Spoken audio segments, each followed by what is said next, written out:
1000 से ज्यादा घर जलाए गए, कश्मीरी पंडितों महिलाओं के साथ रेप हुए, अत्याचार हुए, तो उसका आज तक इन्होंने कोई हिसाब दिया? उनके घर जलाए गए, उसका कंपनसेशन मिला? उनकी जमीनें इस टाइम ग्रैब की है जबरदस्ती, उसमें एडमिनिस्ट्रेशन का भी हाथ है और ये साइलेंट है। यहाँ से आप एप्लीकेशन भेजो, वो रिजेक्ट हो जाती है।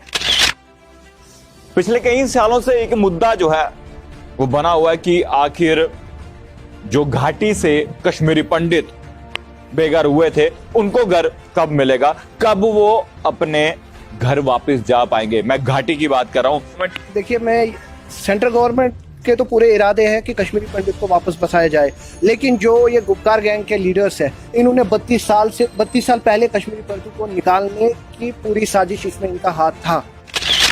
हम भारत के साथ है, हमें भारत का झंडा चाहिए, हमें नेशनल कॉन्फ्रेंस का झंडा नहीं चाहिए। ये वही झंडा है जिसके तहत कश्मीरी पंडितों को घर छोड़ना पड़ा। ये वही झंडा है कि लाखों की तादाद में कश्मीर के नौजवान वहां भटके और शहीद हुए। और ये वही झंडा है कि आतंकवाद कश्मीर में इस टाइम भी आप देखिए आतंकवाद की क्या सिचुएशन है। और ये बात करते हैं कि हमें हमारा अपना झंडा दीजिए। कौन सा झंडा? जिसको झंडा चाहिए वो जाके पाकिस्तान मांगे, वो जाके चाइना। जब केंद्र सरकार ने कहा कि कश्मीरी पंडितों के लिए अलग से टाउनशिप बनाएंगे, नरेंद्र मोदी जी ने, और यही गुप्कार गैंग के लीडर्स है महबूबा मुफ्ती, जिसने कहा कि नहीं, कश्मीरी पंडितों को कोई अलग टाउनशिप नहीं मिलेगी। पेंशन भी बंद करने चाहिए। पैसा हिंदुस्तान का लेते हैं, गाड़ियां हिंदुस्तान की यूज करते हैं, ऐशो आराम हिंदुस्तान में, और बात करते हैं चाइना की, बात करते हैं ये पाकिस्तान की। इन लीडरों पे कड़ी से कड़ी कार्रवाई होनी चाहिए। एनआईए इनके लिए कुछ भी नहीं है, एनआईए की मामूली सी जांचें इनके लिए कुछ नहीं है। इनको कड़ी से कड़ी सजा मिलनी चाहिए। इनका इरादा ही नहीं है, मकसद ही नहीं है कश्मीरी पंडितों को वापस लाना। ये तो खुश है कि कश्मीरी पंडित कश्मीर छोड़ के भाग गए।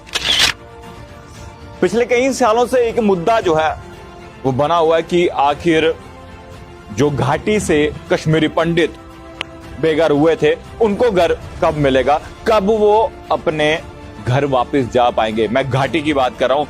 और तमाम राजनेताओं ने बातें तो कही कि हम कश्मीरी पंडित को घाटी वापस ले जाएंगे और वहीं पर बसाएंगे, लेकिन अभी तक ये सिर्फ बातें हैं, ग्राउंड स्थिति कुछ भी नहीं है। और एनसीपी के यूथ लीडर, इनसे बातचीत करेंगे कि डीडीसी चुनाव भी हो चुके हैं और इससे पहले भी बहुत सारे चुनाव हो चुके हैं कि अब लगता है कि घाटी में वापस लौटाया जाएगा कश्मीरी पंडित को, जो 90 के दशक में उन्हें घर अपना छोड़ना पड़ा। किलम साहब, सबसे पहले स्वागत है आपका। हाँ जी, शुक्रिया। किलम जी, क्या लगता है आपको कि अब चुनाव भी हो गए, बड़ी बड़ी बातें भी होगी, क्या लगता है आपको कि अब कश्मीरी पंडित को उनके अपने घर वापस ले जाने में सहायता करेगी गवर्नमेंट? देखिए, मैं सेंट्रल गवर्नमेंट के तो पूरे इरादे हैं कि कश्मीरी पंडित को वापस बसाया जाए, लेकिन जो ये गुप्कार गैंग के लीडर्स हैं, इन्होंने 32 साल पहले कश्मीरी पंडितों को निकालने की पूरी साजिश, इसमें इनका हाथ था। तो आप मुझे ये बताइए, ये चाहते ही नहीं है कि कश्मीरी पंडितों का कोई मसला हल हो। उनकी ज़मीनें वहाँ एनक्रोचमेंट है, 20,000 से ज़्यादा घर जलाए गए, कश्मीरी पंडितों महिलाओं के साथ रेप हुए, अत्याचार हुए, तो उसका आज तक इन्होंने कोई हिसाब दिया? उनके घर जलाए गए, उसका कंपनसेशन मिला? उनकी ज़मीनें इस टाइम ग्रैब की है ज़बरदस्ती, उसमें एडमिनिस्ट्रेशन का भी हाथ है और ये साइलेंट है। यहाँ से आप एप्लीकेशन भेजो, वो रिजेक्ट हो जाती है। हज़ारों कनाल कश्मीरी पंडितों के ग्रैब की है और आपको उम्मीद लगती है कि ये गुप्कार गैंग के लीडर्स जो है ये फिर चाहेंगे कश्मीरी पंडित वापस आए? जब केंद्र सरकार ने कहा कि कश्मीरी पंडितों के लिए अलग से टाउनशिप बनाएंगे, नरेंद्र मोदी जी ने, और यही गुप्कार गैंग के लीडर्स है महबूबा मुफ्ती, जिसने कहा कि नहीं, कश्मीरी पंडितों को कोई अलग टाउनशिप नहीं मिलेगी। इनका इरादा ही नहीं है, मकसद ही नहीं है कश्मीरी पंडितों को वापस लाना। ये तो खुश है कि कश्मीरी पंडित कश्मीर छोड़ के भाग गए। तो किलम साहब, आपको क्या लगता है कि इन डीडीसी चुनावों में अब कश्मीरी पंडित भी कोई जो है जीते होंगे, जो जिन्होंने डीडीसी चुनावों में पार्टिसिपेट किया होगा, क्या लगता है कि वो अपनी बात अब रख पाएंगे मजबूती से और प्रेशर बनाएंगे कि कश्मीरी पंडितों को? सबसे पहले हमें इस बात की खुशी है, जैसे डॉक्टर फारूक अब्दुल्ला जी कहते हैं कि बीजेपी की हार हुई, महबूबा मुफ्ती ने कहा बीजेपी की हार हुई, लेकिन मैं उन्हें यह बताना चाहता हूं, ये आप सब गुप्कार गैंग को करारा थप्पड़ मिला कि आप, महबूबा मुफ्ती कहती थी कि कश्मीर में हमें अपना झंडा चाहिए, तब जाके हम इलेक्शन लड़ेंगे। लोगों ने साबित कर दिया, हमें भारत का झंडा चाहिए, हमें तुम्हारा कोई अलग सा झंडा नहीं चाहिए, हमें कोई हल नहीं चाहिए, हमें कोई 370 नहीं चाहिए। इससे चाहे वोट बेशक उन्होंने एनसी को दिए, कांग्रेस को दिए, लेकिन उन्होंने ये बताया कि हम भारत के साथ है, हमें भारत का झंडा चाहिए, हमें नेशनल कॉन्फ्रेंस का झंडा नहीं चाहिए। ये वही झंडा है जिसके तहत कश्मीरी पंडितों को घर छोड़ना पड़ा। ये वही झंडा है कि लाखों की तादाद में कश्मीर के नौजवान वहाँ भटके और शहीद हुए। और ये वही झंडा है कि आतंकवाद कश्मीर में इस टाइम भी आप देखिए आतंकवाद की क्या सिचुएशन है। और ये बात करते हैं कि हमें हल हमारा अपना झंडा दीजिए। कौन सा झंडा? जिसको झंडा चाहिए वो जाके पाकिस्तान मांगे, वो जाके चाइना। इनका दिल जो है वो धड़कता है चाइना में और रहते हिंदुस्तान में। अगर इतना है तो इनके तो पेंशन भी बंद करने चाहिए। पैसा हिंदुस्तान का लेते हैं, गाड़ियां हिंदुस्तान की यूज करते हैं, ऐशो आराम हिंदुस्तान में, और बात करते हैं चाइना की, बात करते हैं ये पाकिस्तान की। इन लीडरों पे कड़ी से कड़ी कार्रवाई होनी चाहिए। एनआईए इनके लिए कुछ भी नहीं है। एनआईए की मामूली सी जांचें इनके लिए कुछ नहीं है। इनको कड़ी से कड़ी सजा मिलनी चाहिए।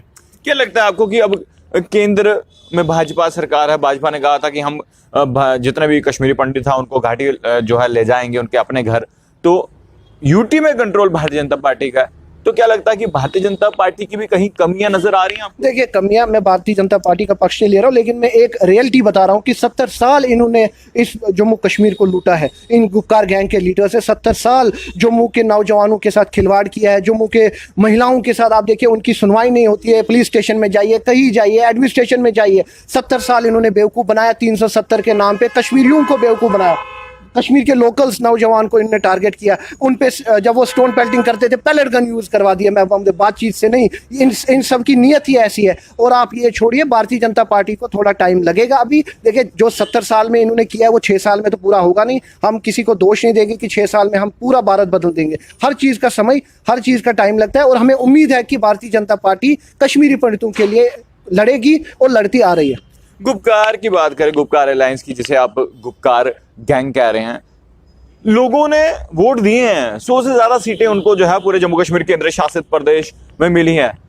घाटी से ज्यादातर वोट मिले हैं। क्या लगता है आपको? देखिए, लोगों के पास ऑप्शन नहीं थी। लोगों ने, क्योंकि ये 7 पार्टियां एक हो गई, इन्होंने उस टाइम भी इलेक्शन में ये मतलब एक पॉलिसी बनाई कि ये हिंदू वर्सेस मुस्लिम कर दिया, ताकि इन्होंने ये वहां पे फैला दिया कि ये आरएसएस वाले आएंगे, ये हिंदू आएंगे, हमें अपने मजबूत करना। इनने गुमराह कर दिया लोगों को। लेकिन फिर भी लोगों ने कैंडिडेट को वोट दिया, ना कि नेशनल कॉन्फ्रेंस को, ना कि पीडीपी को। लोगों ने कैंडिडेट को वोट दिया। जिसको हराना था उसको वोट मिला नहीं, जिसको जिताना था उसको जिताया। लोगों ने कैंडिडेट को वोट दिया, ना कि नेशनल कॉन्फ्रेंस पीडीपी देख के।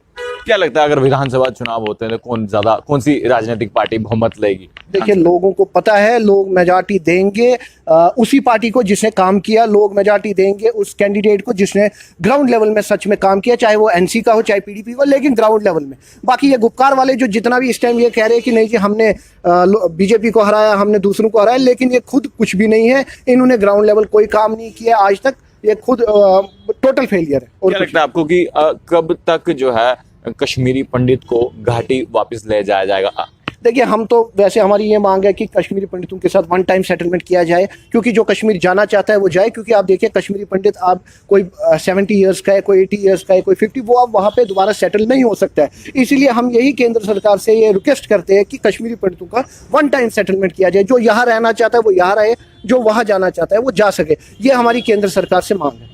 चलिए, यूथ लीडर से बातचीत की हमने एनसीपी के, और डिमांड कर रहे हैं कि आखिर कब तक जो है यूं ही बातें होती रहेंगी, आखिर कब तक कश्मीरी पंडितों को उनके अपने जो घर वापस लौटाया जाएगा। क्योंकि केंद्र ने तो बात कही कि उन्हें वापस उनके घर लौटाया जाएगा, लेकिन आखिर कब, ये अभी भी प्रश्न चिन्ह जो है वो लगा हुआ है। क्योंकि तमाम, अगर चुनावों की बात करें, चुनाव हो गए हैं यहाँ पर। लोकसभा चुनाव की बात करें, वो भी हो चुके थे, और उसके बाद अब डीडीसी, बीडीसी, ये भी तमाम चुनाव हो गए, लेकिन अभी जो कश्मीरी पंडितों का मुद्दा है वो वहीं का वही है।